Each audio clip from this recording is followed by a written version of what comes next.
పిలిచెరా వరుణ వరదై పలకరా ఆకాశాన్ని ఇలా దించరా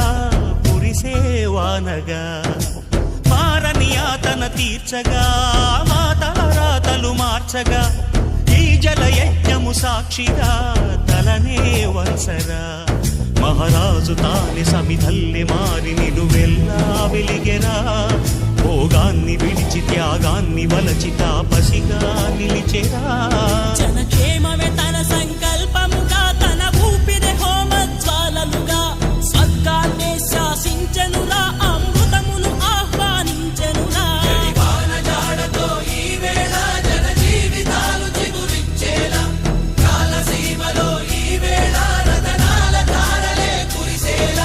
కల్లు కల్లు మని సిరిము వల్లే చినుకే చేరగా